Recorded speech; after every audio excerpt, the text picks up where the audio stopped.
Hey, what is going on, everyone? It's me, Mr. Mario, and welcome back to another episode of ModChat. In case you do not know, this is a podcast I do at least monthly here on the Mr. Mario 2011 YouTube channel. It's available, of course, on the channel here in video form, and it's also available in audio-only form like an actual podcast. Simply look up ModChat, all one word, on your favorite podcasting host or app, and you should hopefully be able to find it. I know we're not everywhere, but we're on most places. So we're not going to be taking a look at too many topics here, but I found some things that were of interest, some things I wanted to cover, and hopefully some things you would enjoy. We're also going to be doing this episode looking like, okay, I just wanted to show this here, right? I got this shirt, I'm going to be looking like a whole ass, Metal Gear Solid start screen right here. This is great. I got this shirt over a year ago, and I really haven't had the opportunity to actually use it at any places, so I figured, you know what, here, this will work. Maybe some people will enjoy it. Let's go ahead and take a look at what we're looking at here this month. First up is Project Redux, or just known as Redux with a 3. Now, some people might be looking at this, and if you are on the original Xbox and really into it, you might be smiling ear to ear, and you might know what this is. This is an open source X3 project, Xecuter 3 mod chip, whatever you want to call it right there. And this is real cool because this is the second type of project we've really seen like this. Of course, the Open Xenium is some really great stuff. That is a open source reverse engineered version of the Xenium, I believe Xenium Ice mod chip. And Redux is the same thing, an open source version of the X3, Xecuter 3 mod chip. Now let's take a look at this repository, and this is posted from Xecuter. This is an open source recreation of one of the most well-known original Xbox LPC memory I/O device created by Team Xecuter, the X3/X3CE. The VHDL is 100% compatible with all the original Team Xecuter software, including Flash BIOS and Live Config. This allows loading user BIOS binaries and some basic Xbox tools, EEPROM backup modification, hard drive rebuilding, locking, unlocking, FTP access, as well as customizing the colors of the boot animation. The VHDL written by Team Xecuter was never released, and the CPLD is read protected, so it is not trivial to extract the bit stream, and they mislabeled the CPLD to make it even more difficult. While the VHDL is most likely quite different than what was originally written for the X3, my VHDL implementation is fully compatible with all the features of the original chip. Now, this is really cool. I did an entire video all about the X3 Xecuter 3, which, if people do not know, it is probably, I would say, the most prolific, well-known mod chip for the original Xbox. I mean, yeah, there's tons of cheap mods and such, and you can, of course, TSOT flash, but when people think of, an original Xbox just decked out with a screen and all these extra buttons and stuff and switches and just really cool stuff right there, they're probably thinking of a super modified X3, sweet Xbox that will have, the X3 chip, the X3 IR for, IR sensors, the X3 CP for the actual control panel that has all the buttons and all that stuff. That's what people think of. So it's really cool that this is getting reverse engineered. This is released here, and just like Open Xenium, people will be able to build this out. So I am looking forward to getting my hands on one of these and really giving it a shot. And if it's going to be about the same as the Xecuter 3, that's going to be awesome. I do want to share the background here as well too.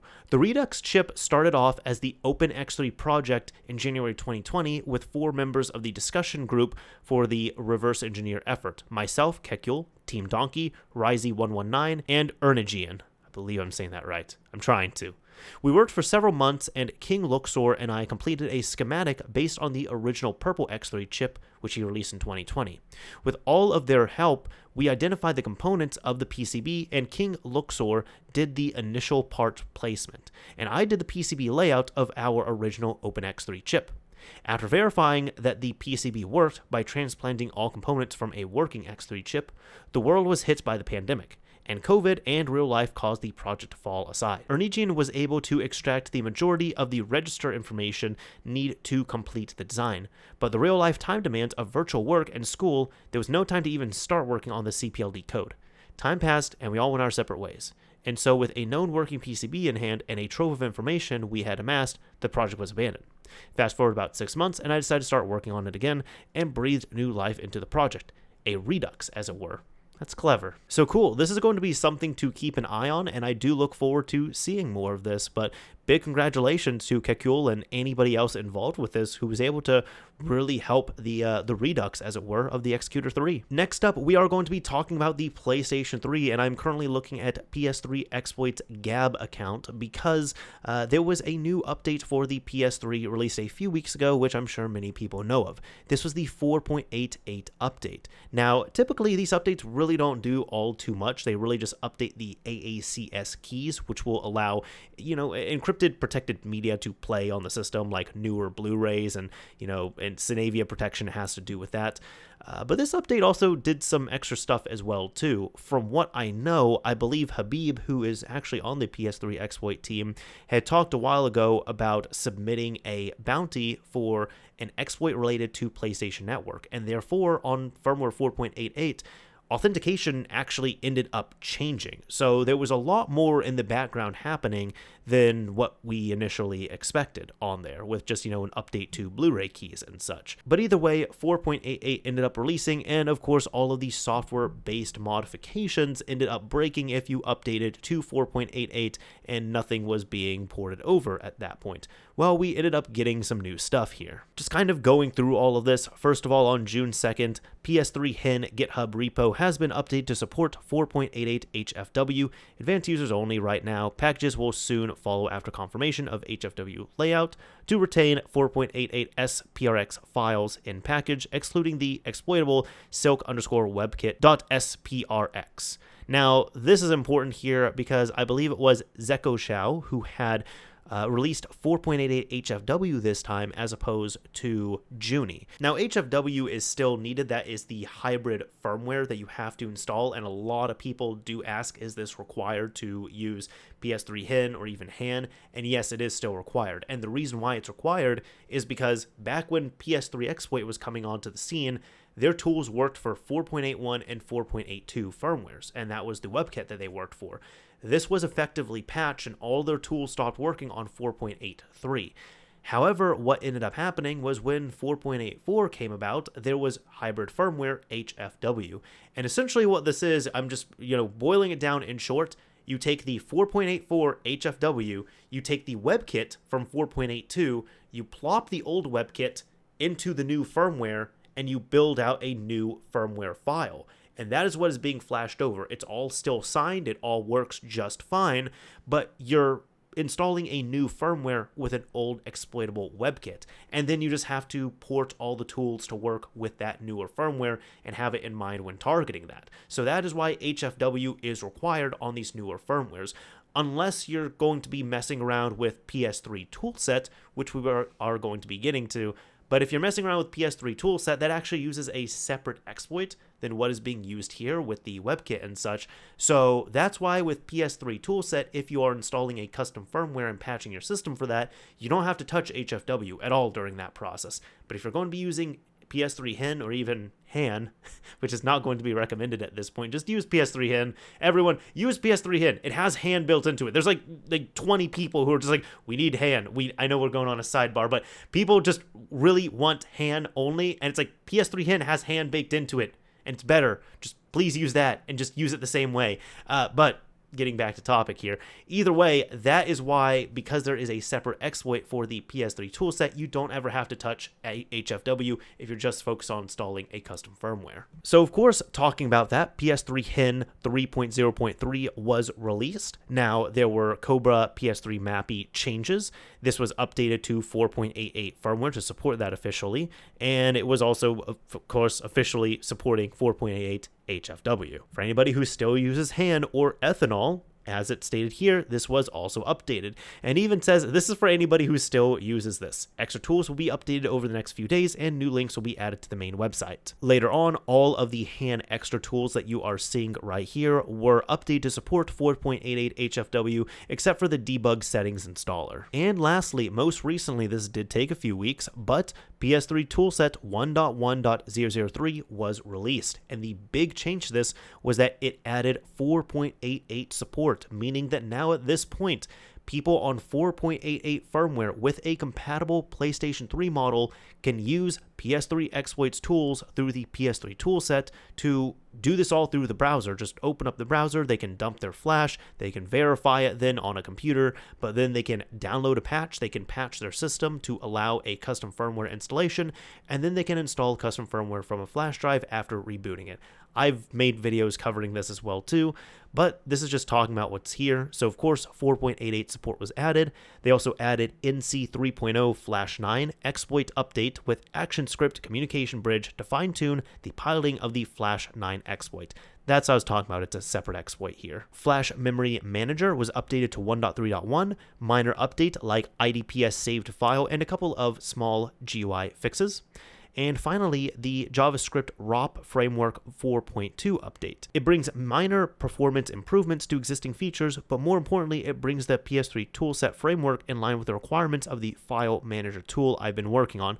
Awesome. So I always say this in the PS3 exploit related videos I make, but if you want to support what these awesome people are doing with keeping these tools alive and really making this super easy and much safer for all of us, I would recommend not only thanking them, but if there's any money that you're wanting to throw, especially if you're going to spend that money on a downgrade service or a hardware flasher, you might want to think about throwing a few bucks over to the PS3 exploit team. Any little bit is going to help. Not only is the donation link available on the site, but even on the PS3 toolset page, there is extra options for donations as well too, if you would like to contribute. Now, the last thing about the PS3 4.88 update is that developer EVILNAT has been extremely busy with this.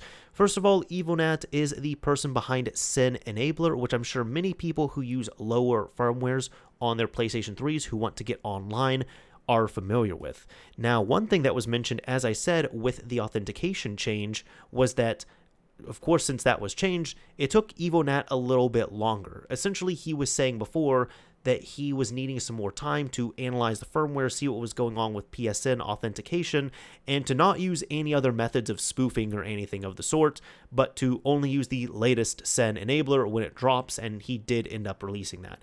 Now, that's not something I have as much experience with because I personally really don't use my PS3s online, like on PSN. But there's also only one custom firmware out right now, which seems to be pretty good. Like, it has everything everybody wants here.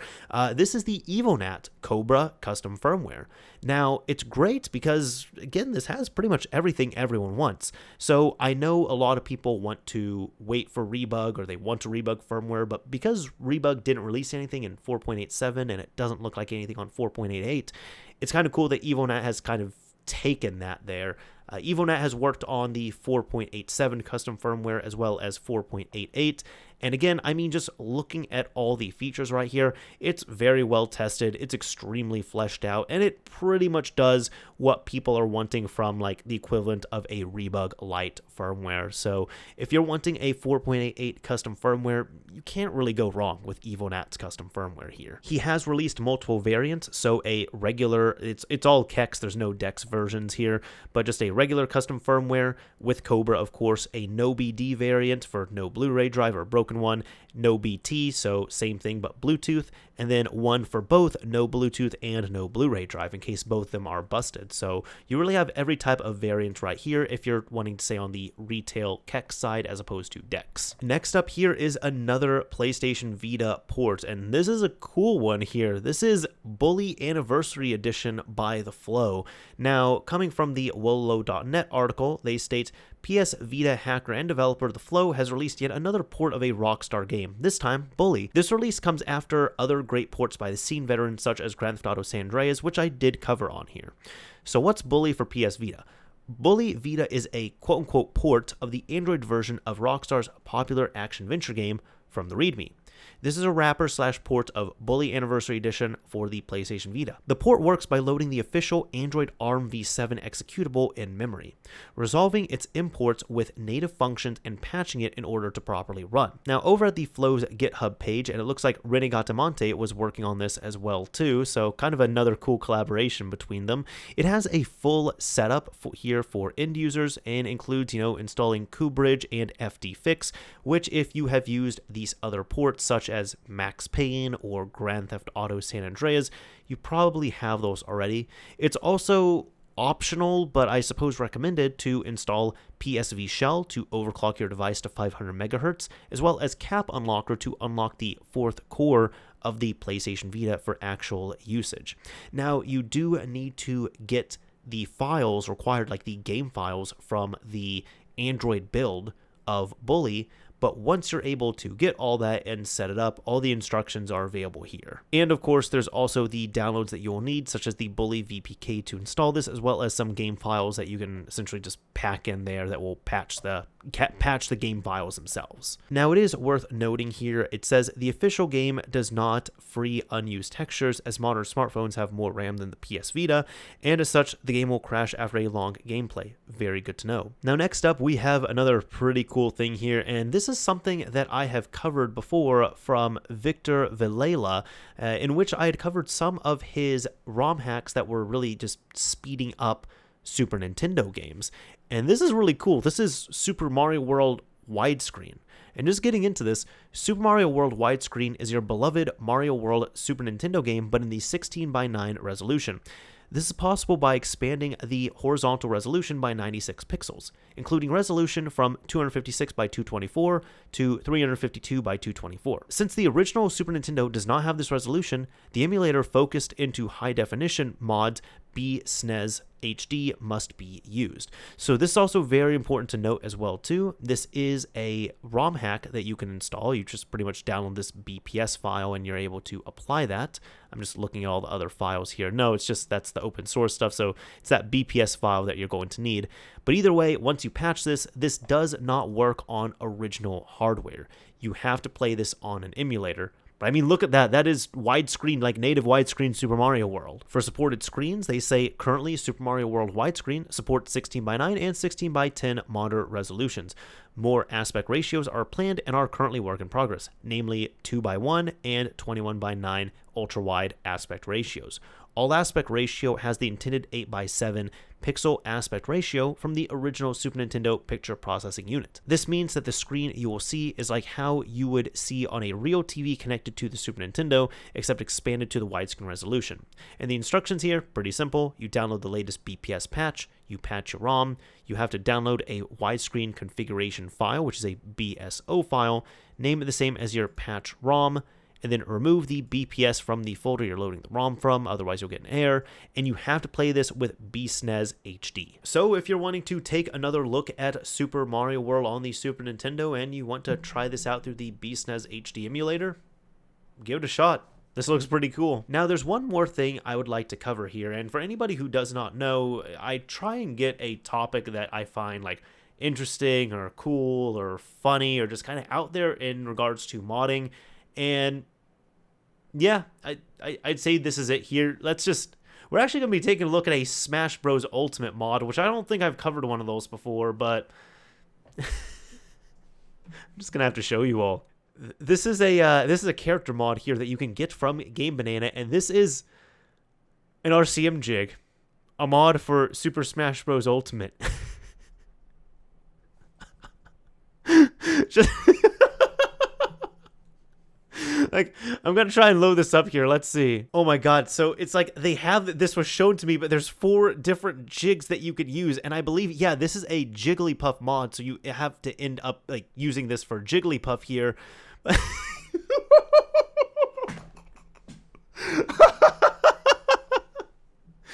Oh my god. Okay, so I'm trying to explain it here. So you got the tin foil. You have the 3D printed jig that has the what the hell is that? It's a paperclip shoved into it. You have a actual like factory made jig that has some nice little metal pieces on it, and then you have a bent up paperclip there. Oh my god. It needs more stability. Oh, come on, don't load on me, man. It's a little bit slow for me right now. I mean, just look at this. This is amazing. I love this here. Oh my god.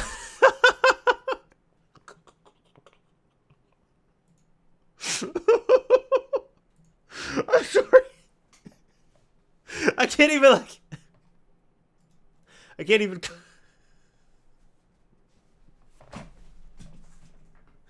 even cover this properly. Like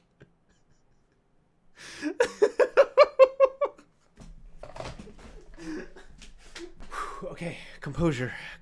We got this. We're good. We can cover this just fine. Let's get back to this here. I mean, there you got a piece of tinfoil looking beautiful and no contest. I mean, this whole mod, no contest. Now, actually talking about this here, updates. They added the tinfoil jig plus UI. They removed unnecessary files from the mod folder or optimized the 3D models recently.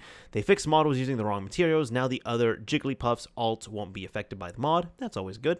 And added metallic material to the paperclip jig. Very important.